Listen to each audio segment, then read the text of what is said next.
Lyra stood in the center, her small hands shaking as she faced the crowd. The cold metal floor felt heavy under her feet. Around her, thousands of her own people watched from high seats. Some looked angry, some looked afraid, but none spoke for her. Above her, a large screen showed her face, and the words "Traitor to the Council" flashed again and again. The tall alien commander stepped forward, holding a glowing plasma spear. His armor shined under the bright lights. "This is the punishment for those who betray Varkesh," the commander announced.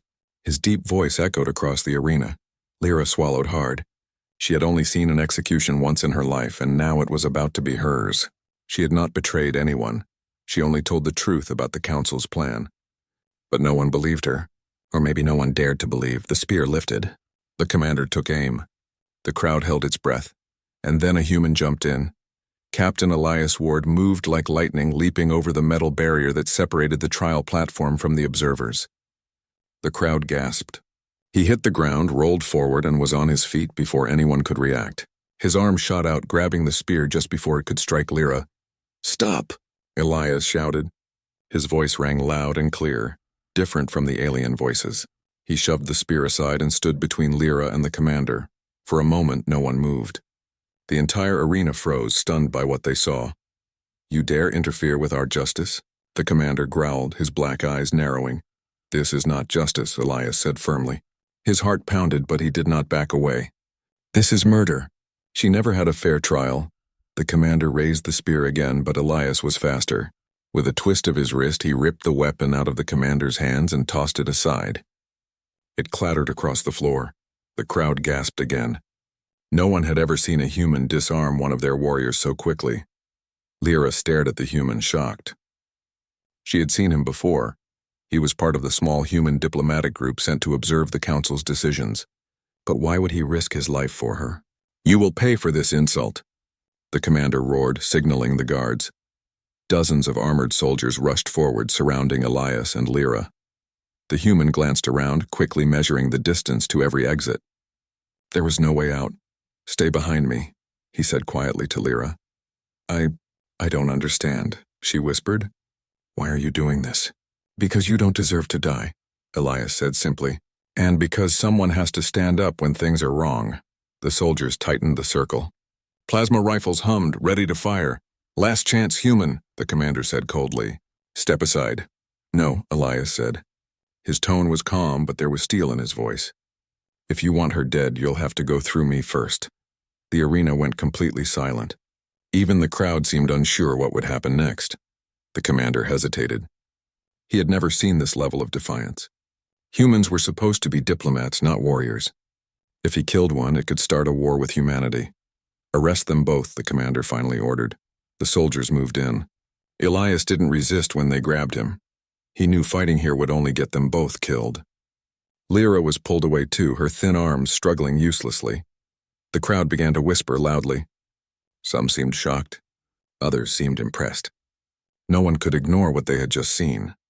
Hours later, Elias and Lyra sat in a dark, cold cell beneath the arena. The heavy metal door sealed them in. "You're going to die because of me," Lyra said quietly. She sat in the corner, her long silver hair covering her face. "No," Elias said, sitting across from her. His voice was steady. "We are going to get out of here." "You don't understand," Lyra said, looking up. "No one escapes from a council prison. And after sunrise, they will execute us both." "Then we escape before sunrise," Elias said simply. Lyra blinked. "You speak as if it is easy." "It's not easy," Elias admitted, "but it's possible. Humans have a saying, where there's a will, there's a way." Lyra tilted her head, confused. "A will?" "It means if you truly decide to do something," Elias explained, "you find a way to make it happen." For the first time since her arrest, Lyra felt a small spark of hope. This strange human who had no reason to help her spoke with such confidence. "What did you mean back there?" she asked softly. "When you said this was not justice?" Elias looked at her seriously. "I saw the evidence they showed at your trial. It was fake. I'm no lawyer, but I know a setup when I see one. Someone wanted you gone." Lyra's eyes widened. "You believe me?" "Yes," Elias said firmly. "And I intend to prove it. But first we need to survive the night." Lyra moved closer, whispering, "I know a way out." There is an old maintenance vent on the east wall. But it is guarded.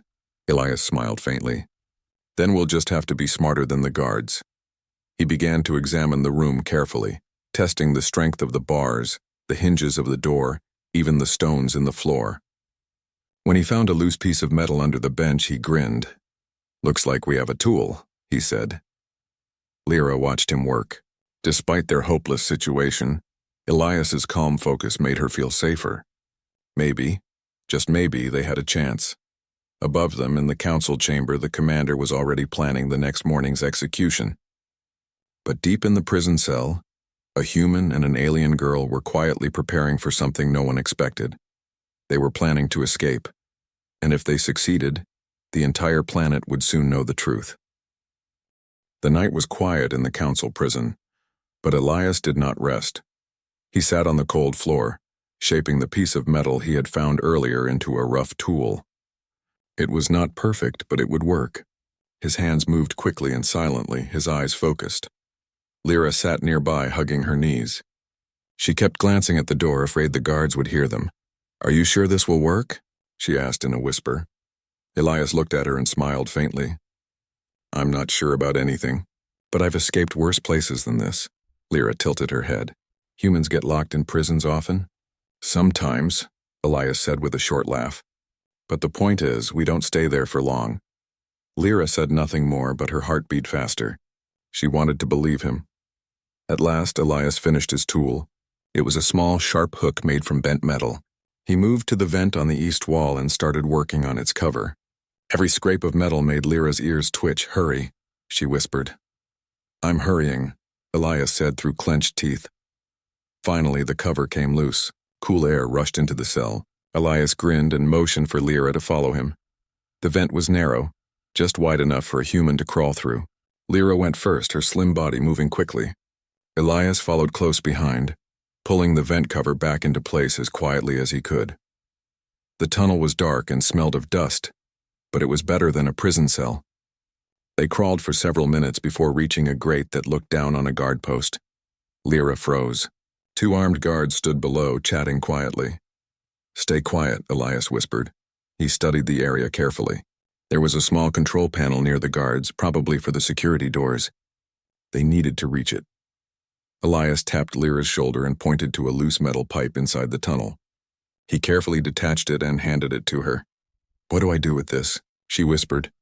"Wait for my signal," he said. Then Elias kicked the grate hard. It fell with a loud clang, hitting the floor near the guards. Both turned, startled. Before they could react, Elias jumped down, landing hard on one guard and knocking him out cold. The other guard reached for his rifle, but Lyra swung the pipe from above, hitting him on the helmet. The alien staggered, and Elias finished the job, knocking him down. "Well done," Elias said, a bit surprised at her strength. Lyra's face turned red, but she smiled faintly. "You said we had to be smarter than the guards." They dragged the guards out of sight and took their key cards. Elias swiped one through the control panel, opening the nearby door. Beyond the door was a long hallway filled with security cameras. Elias cursed under his breath. "Wait here," he told Lyra. He dashed forward, staying low, and yanked the first camera off the wall. Sparks flew. He moved fast, disabling 2 more cameras before the alarm could sound. Then he waved for Lyra to follow. They moved through the hallway, turning left and right until they reached a large storage room. Lyra gasped. Inside were dozens of strange machines, glowing containers, and data terminals. In the center of the room was a large holographic map, showing several regions of their planet highlighted in red. Elias stepped closer and frowned. "What is this?" Lyra's face went pale. "These are my people's lands," she whispered. "Why are they marked?" Elias touched the panel and brought up the files. The words on the screen made him tense. "Population Cleansing Plan. Phase 1. Begin next cycle." He looked at Lyra. "They're planning to wipe out your entire tribe." Lyra's hands trembled. "This is why they called me a traitor. I found part of this plan and warned my people. The council said I lied." "They lied," Elias said grimly. "And now we have proof." He quickly downloaded the files onto a small human data chip he carried. "We need to get this out to the public," he said. "If everyone sees this, the council can't hide it anymore." Before Lyra could answer, a loud alarm rang out. They know we escaped, Elias said, pulling Lyra toward the back exit. Come on. They ran through the storage room's back door and into the night. The city outside was glowing with bright lights and flying vehicles. Sirens wailed in the distance. Where do we go? Lyra asked, panting. We need to reach the outskirts, Elias said. My team's ship is out there. If we get to it, we can broadcast this evidence across the whole planet. They ran through narrow streets, ducking under bridges and hiding behind market stalls. Lyra's long legs carried her quickly, but she was bleeding from a cut on her arm. Elias tore part of his sleeve and tied it around her wound as they kept moving. Drones appeared above them, shining bright searchlights. Down, Elias shouted, pulling Lyra into a dark alley. A plasma blast hit the wall where they had just been standing, burning a hole in the metal. They won't stop until we're dead, Lyra said, fear in her voice. Then we don't stop running, Elias replied. They reached the edge of the city, where the buildings grew smaller, and the roads turned into open ground. For a moment it seemed they had made it. Then a shadow fell over them. Lyra looked up and gasped. A huge gunship hovered above, its weapons glowing red. Around them, a dozen soldiers appeared from hiding, surrounding them with rifles aimed. Elias raised his hand slowly, his chest heaving from the run. We're trapped, Lyra whispered. Elias looked at the sky, then at her. Not yet, he said, pressing a button on the device strapped to his wrist. Far above, in orbit, a human ship received his emergency beacon. Its engines roared to life. The soldiers stepped closer, shouting for Elias and Lyra to surrender. The gunship's weapons locked on, but Elias stood tall, his face calm. Hold on, he told Lyra quietly. In the distance, a bright light appeared in the sky.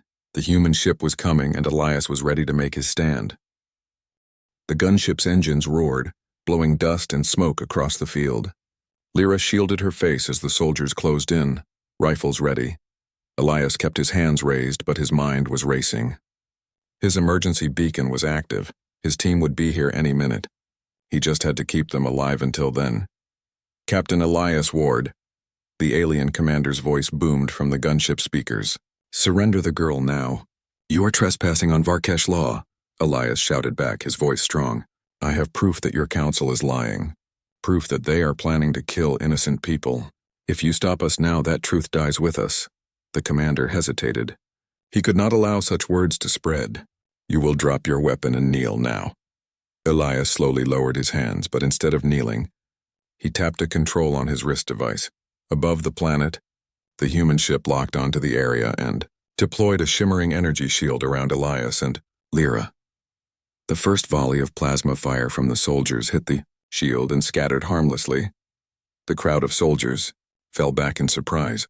Lyra stared wide-eyed. You just made yourself a target for war, she whispered. Maybe, Elias said, keeping his eyes on the gunship. But if we don't do this, there won't be anyone left to fight for. The human ship descended rapidly, landing in the open field. 2 more humans ran out, carrying weapons and portable comm equipment. Elias grabbed the data chip from his pocket and handed it to one of them. Broadcast this on all local networks. Everyone needs to see it. The soldier nodded and rushed back into the ship. The gunship above turned its guns on the human craft. But before it could fire, a bright holographic projection filled the sky. Every screen, every device in the city, every public square lit up with the council's secret files. Citizens across the planet watched as the plan for exterminating Lyra's tribe was revealed in full detail. Names, dates, orders. Gasps and shouts echoed through the city. The soldiers surrounding Elias began to hesitate. Some lowered their weapons. Others looked at each other nervously. You see it now, Elias shouted, his voice carrying over the comm system. She is no traitor. She is a hero.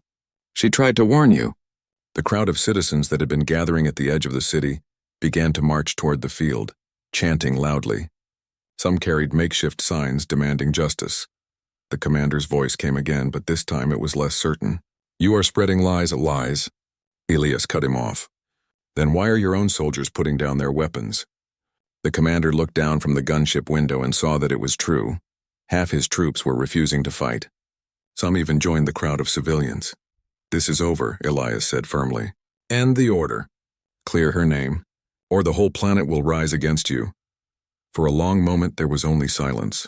Then the gunship engines powered down and the commander slowly stepped out, his weapon lowered. "You have made a dangerous enemy. Human," he said coldly. "Maybe," Elias said, stepping forward. "But right now you have an entire planet watching. What happens next decides if you stay in power or lose everything." The commander's face darkened. At last he signaled his troops to stand down. By morning, the council chamber was filled with angry citizens. Under pressure from the population, the council had no choice but to cancel the execution and officially clear Lyra's name. Elias stood beside her as the decision was read aloud. "She is free," the council speaker announced. Reluctantly, the crowd cheered. Lyra lowered her head, her silver hair shining under the chamber lights. "You did it," she whispered to Elias. "No," Elias said with a small smile. "We did it together." Lyra turned to him. "You could have left. You could have gone back to your ship and saved yourself." "Why did you stay?" "Because humans don't walk away when something is wrong," Elias said simply. "Where we come from, we fight for what's right even if it's dangerous." Lyra thought about that. She had never met anyone like Elias before. To her he was strange but inspiring. Outside the council building, thousands of citizens gathered chanting for reform. Some of the council members resigned that day, unable to face the anger of the people. Later that evening, Elias prepared to leave. His ship was ready, its engines humming. "You're leaving?" Lyra asked. "For now," Elias said. "But my job here is done. You don't need me anymore." "Yes, I do," Lyra said softly. "My people will need guidance. We will need allies, and I will need friends who remind me to keep fighting." Elias hesitated, then placed a hand on her shoulder. "You already have that fire inside you, Lyra. You just needed someone to believe in you." She smiled for the first time in many days. "When I rebuild my home," she said, "you will always have a place there." Elias nodded. "And if you ever need us again, send a signal. Humans always answer the call." With that, he boarded his ship. The ramp closed, and the vessel lifted into the night sky. Lyra watched until it became just a star among many. She stood there for a long time, feeling stronger than ever before. The girl who had once been called a traitor was now the symbol of hope for her people. And somewhere out there, among the stars, a human who had risked everything for her was smiling, ready for the next fight.